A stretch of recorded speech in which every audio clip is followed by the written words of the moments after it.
Get out of my sight. You smell like the gutters. Those were the words my only son hurled at me, his voice dripping with a venom I never thought possible. Go eat in the alley, where you belong, you beggar. Julian Vance, the boy I had nursed through fevers, the boy whose scraped knees I had bandaged with trembling hands, now stood over me like a tyrant. I tried to pull the empty chair next to him at the table, my fingers brushing against the fine velvet upholstery. But he slapped my hand away, as if I were a contagion. I took a breath so deep it rattled in my chest, fighting the urge to collapse right there, on the polished marble floor. I looked into his eyes, searching for a trace of the child who used to cling to my leg during thunderstorms. But I found only the cold, hard stare of a stranger. I signaled to the nearest waiter, a young man whose face was pale with second-hand embarrassment, and I turned back to my son. My voice did not shake.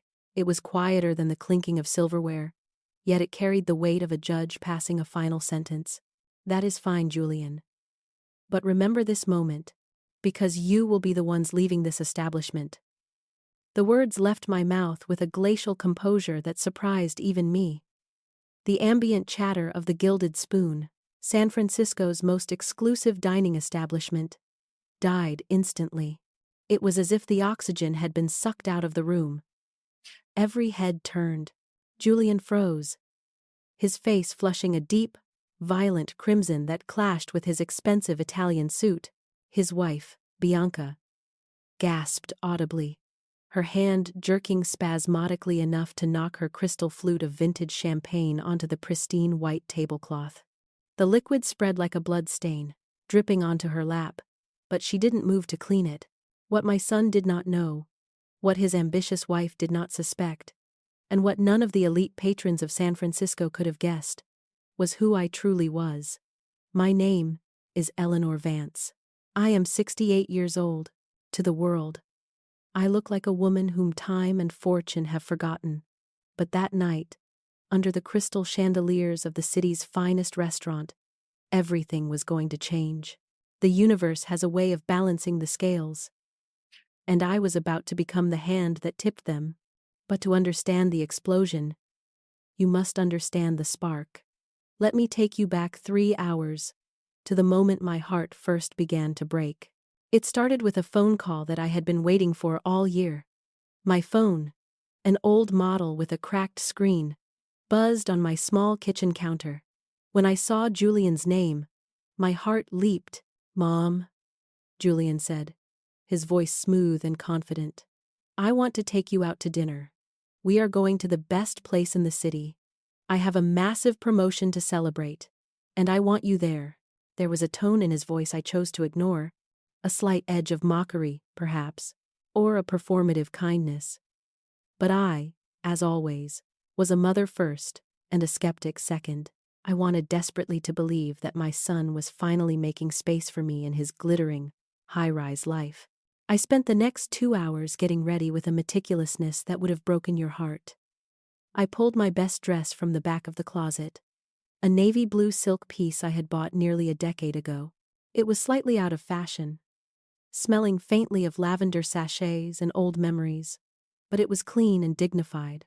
I pinned my gray hair up in a French twist, applied a touch of rouge to my pale cheeks, and fastened my mother's pearl earrings, the only real jewelry I hadn't sold during the hard years. I wanted to look presentable. I wanted my successful son to look at me and see dignity, not charity. Julian had prospered beyond imagination in the last 5 years. He was the youngest vice president at a major tech firm in Silicon Valley. He lived in a glass-walled penthouse in Pacific Heights that overlooked the Golden Gate Bridge. His wife, Bianca, was a walking catalog of luxury brands, always draped in silks and cashmeres. With me, his own mother, Julian had become increasingly distant, treating our rare interactions like mandatory business meetings he couldn't wait to conclude. I arrived at the Gilded Spoon exactly at 8 o'clock. The fog had rolled in off the bay, chilling the air, but the restaurant glowed like a warm lantern on the hill. It was a cathedral of culinary excess. Waiters in tuxedos moved like dancers across the floor.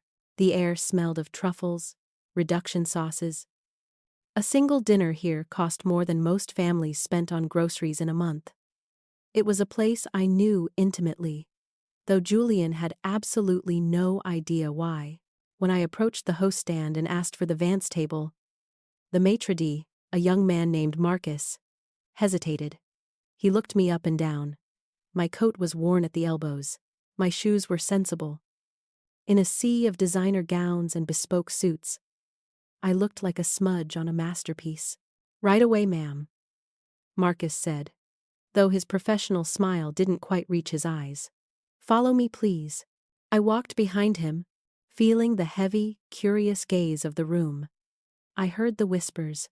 It is a terrible thing to be invisible when you are young, but it is worse to be hypervisible when you are old and poor. I heard a woman whisper to her husband, asking if the charity cases were being let in early. I kept my head high, clutching my worn handbag, focusing on the back of Marcus's jacket. Julian was already seated at a prime center table, the best in the house. Bianca sat next to him, glittering under the warm ambient light. She wore a dress that shimmered like liquid silver, and her neck was draped in diamonds. As I approached, the first crack in my heart appeared. There was no chair for me. "Hello, son," I said, forcing a smile, waiting for him to stand, to hug me, to signal the waiter. Julian looked up. His smile was there, but it was empty. It was a shark's smile. "Oh, Mom, you made it." He didn't stand. He didn't offer a hand. Bianca didn't even look up from her appetizer. She was too busy scrolling on her phone. "And my chair?" I asked, my voice trembling slightly. "Your chair?" Julian laughed. It wasn't a warm sound. It was sharp, cruel. "Mom, I didn't invite you to eat with us. I told you to come so you could see how successful people live. So you could finally understand the vast ocean of difference between your world and ours." I felt as if I had been physically struck in the solar plexus. The air left my lungs. The diners at the nearby tables stopped their conversations, their ears tuning in to the drama unfolding in the center of the room. "Son, I don't understand," I whispered, clutching my purse tighter to hide the shaking of my hands. "You don't understand?" Julian raised his voice, performing for the audience he knew was watching. "Mom, look at yourself. Look at this place. Do you honestly think you belong here? We come here every week. We spend more on a bottle of wine than you spend on rent. This is an establishment for the elite. Not for whatever this is." He gestured vaguely at my dress, at my existence. Bianca finally looked up, her eyes cold and bored. "Julian, don't be so dramatic. Your mother can't help that she is, well, basic. She's just not cut from our cloth." Those words hurt more than the insults. They erased my history. They erased the years I scrubbed floors and worked triple shifts to put food on the table. The humiliation was so intense I felt tears pricking the corners of my eyes, hot and stinging.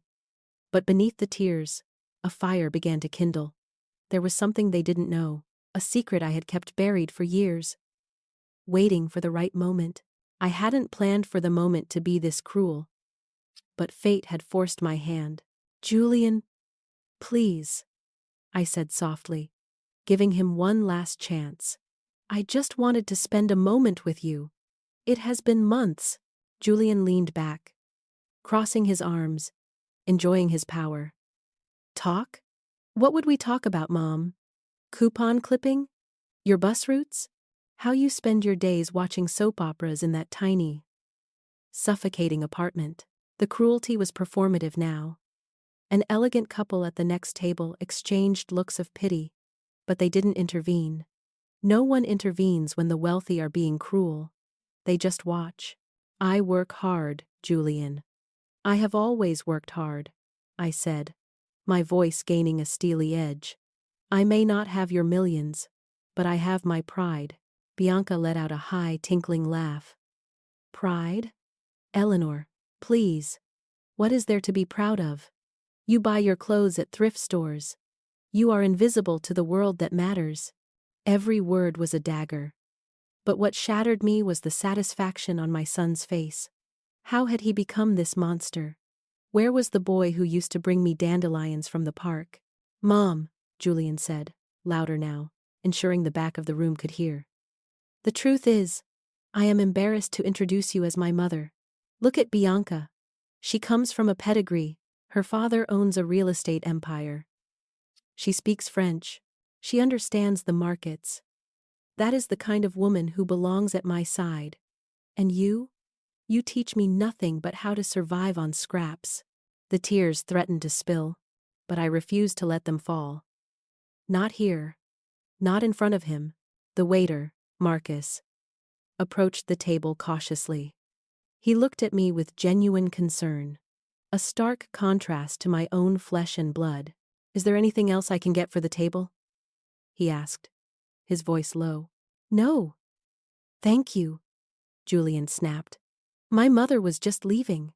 In fact, escort her out. She is disturbing the ambiance." "But son," I said, my voice firm. "You said we were celebrating." Julian laughed again. "Celebrating with you? Mom, I am celebrating my promotion, my new life, my tax bracket. Do you think I want to celebrate that with a living reminder of the poverty I escaped? You and I are different species now." "Julian is right," Bianca added, sipping her wine. "We frequent these places because we belong. It is simply a matter of biology and class, Eleanor. Nothing personal." I looked around the restaurant. It was magnificent. The obsidian marble counters, the gold leaf detailing on the ceiling, the velvet drapes. Every detail was perfect. "It is a beautiful restaurant," I said quietly. "Of course it is," Julian scoffed. "It's the most exclusive spot in California. The waiting list is 6 months long. But when you are us, doors open. I know the owner personally." A small, sad smile touched my lips. If only he knew. "Mom, why are you smiling like a senile woman?" Julian asked, irritated.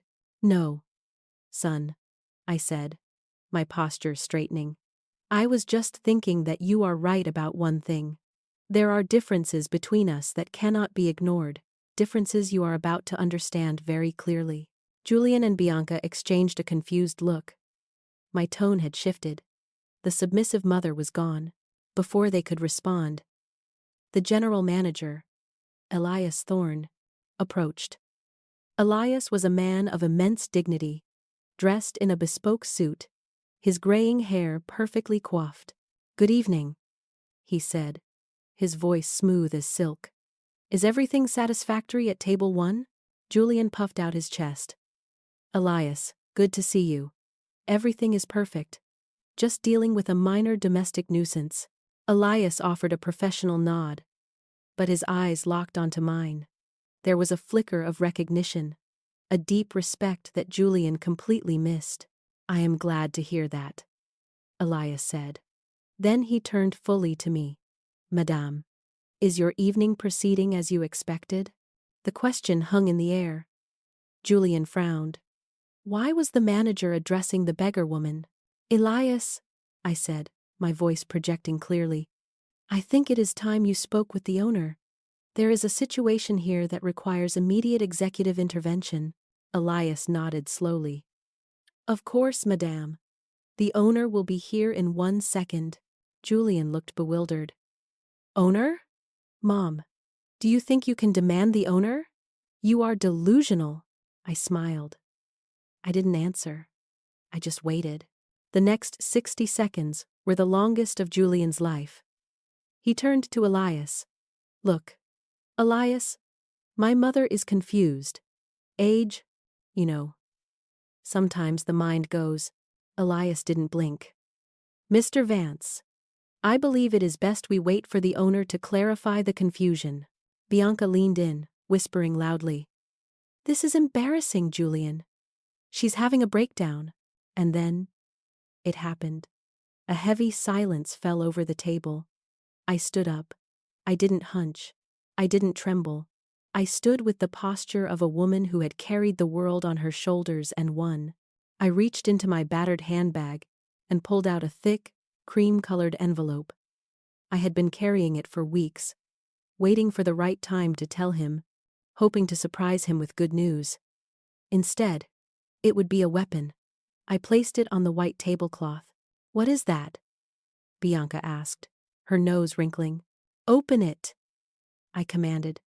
My voice was no longer that of a mother. It was the voice of a CEO. Julian reached out, his hand hesitating. He pulled out the documents. As he read the header, the color drained from his face so fast, he looked like a corpse. "No," he whispered. "This is a joke." "Read it aloud, Julian," I said. He swallowed hard. "Certificate of Incorporation. The Obsidian Palette Group. Sole proprietor and chairwoman, Eleanor Vance." His voice died away. The silence in the restaurant was absolute. Even the kitchen sounds seemed to cease. Bianca snatched the paper. "This is fake. It has to be fake. She's a poor woman, Julian." Elias stepped forward. "I assure you, Mrs. Vance, those documents are legally binding. Madam Eleanor Vance is the sole owner of this establishment, as well as our sister locations in Los Angeles, New York, and Chicago." "4 restaurants?" Julian choked out. "Mom, this is impossible. You take the bus. You live in that dump." I sat back down, claiming the space. "It is true, son. I live simply because I choose to. I know the value of $1 because I earned every single one. But that does not mean I do not have them." "How much?" Bianca whispered, her greed instantly replacing her disgust.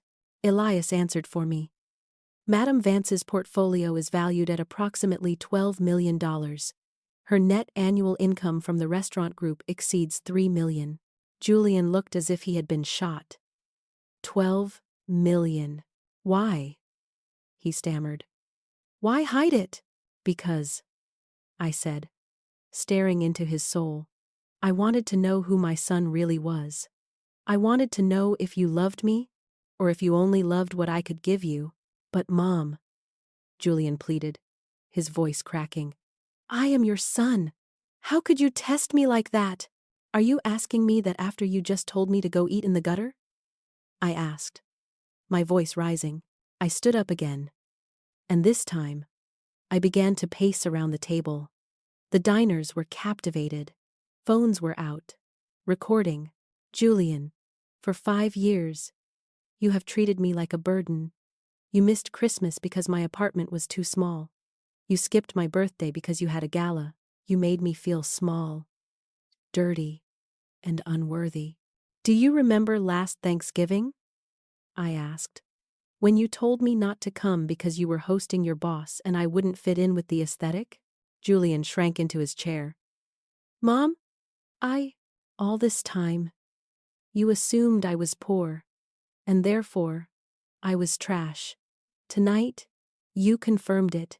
Elias leaned in. "Madame, shall I have security remove them?" "Wait!" Julian jumped up. "Mom, stop! We are family." "Family?" I laughed, a bitter, hollow sound. 15 minutes ago, I was a beggar.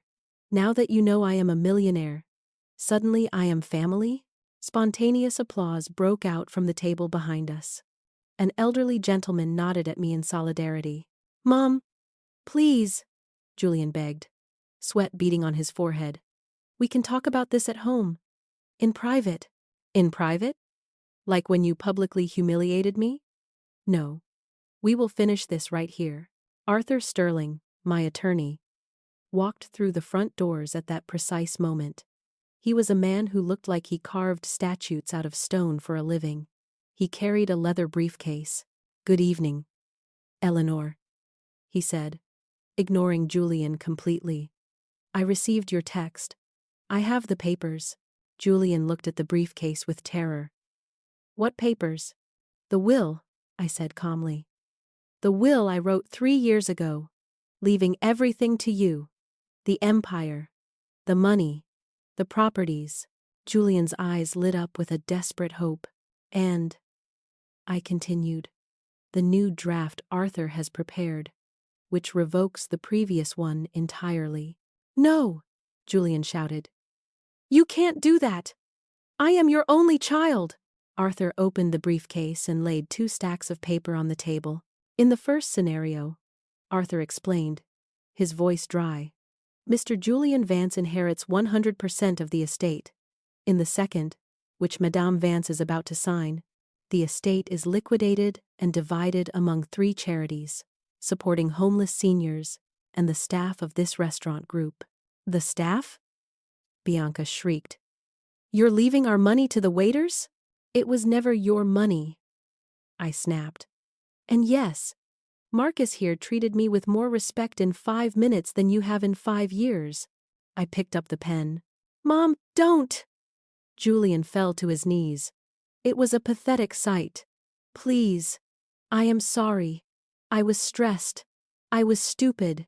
Give me a chance. I looked at him. I saw the fear in his eyes. Not fear of losing me, but fear of losing the lifestyle. But somewhere, deep down, I saw a flicker of the boy he used to be. The boy who cried when a bird died. A chance? I asked. Yes. Anything. I will do anything. I looked at Arthur. He paused. We have the alternative arrangement, Eleanor, Arthur suggested. The conditional trust. I nodded. Stand up, Julian. If you want a chance to be my son, not my heir, but my son, you will agree to my terms. Anything, Mom. I looked around the restaurant. The audience was waiting. Condition 1.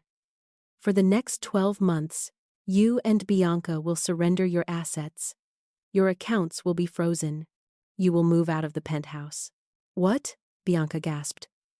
Where will we live? In my apartment, I said. You will live on the budget I lived on. $2,000 a month. You will understand what it means to count pennies. Julian looked ill, but he nodded. Okay. Okay. Condition 2. You will work. Not in your glass office. You will work here. At the Gilded Spoon. As a manager? Julian asked, hopefully. I laughed. No. As a busboy. You will clear plates. You will scrub dishes. You will serve the people you mocked. You will learn that every person who works for a living deserves respect, whether they wear a tuxedo or an apron. Bianca? I turned to her. You will volunteer at the St. Jude's shelter for the elderly.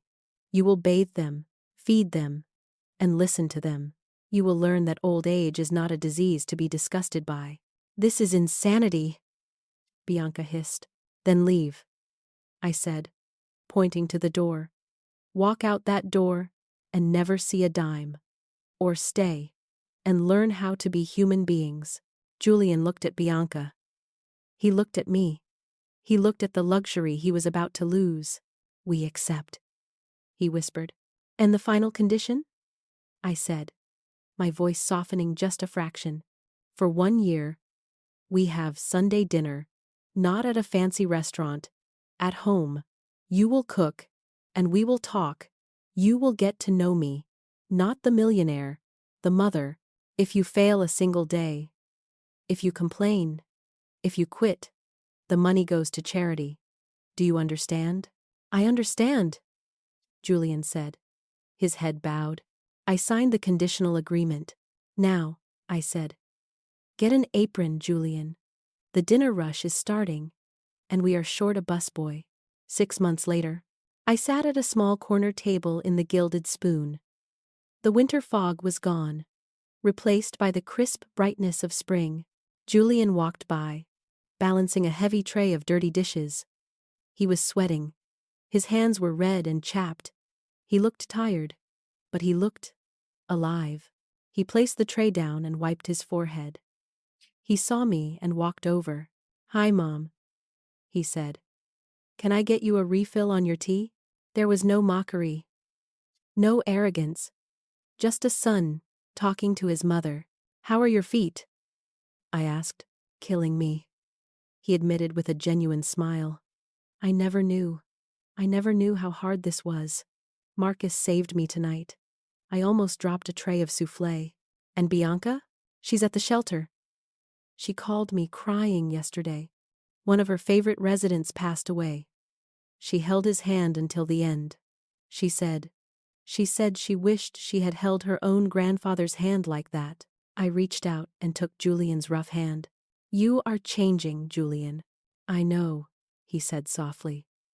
Mom, I realized something. What? I was poor. I had all that money, but I was poor inside. I was empty. He looked at the bustling restaurant. I don't care about the inheritance anymore. I mean, the money is nice. But if you gave it all away tomorrow, I'd be okay. I have my dignity back. I have you back. Tears finally spilled down my cheeks. But they were tears of relief. I stood up. Your shift is over, son. But Elias said, I am overruling Elias. Come on. Let's go home. It's Sunday. You have to cook. Julian laughed, and this time, the sound was warm. It sounded like the boy I remembered. As we walked out of the restaurant, passing the table where our relationship had almost ended, I realized the lesson wasn't just for him. It was for me too. I had learned that sometimes love requires a hard hand. Real wealth isn't what you have in the bank. It's the ability to look at another human being, whether they are a CEO or a beggar, and see their value. It is the grace to forgive, but the wisdom to demand better. My son held the door open for me, not because I was rich, but because I was his mother. And as we stepped out into the cool San Francisco night, I knew that was worth more than all the gold in the world.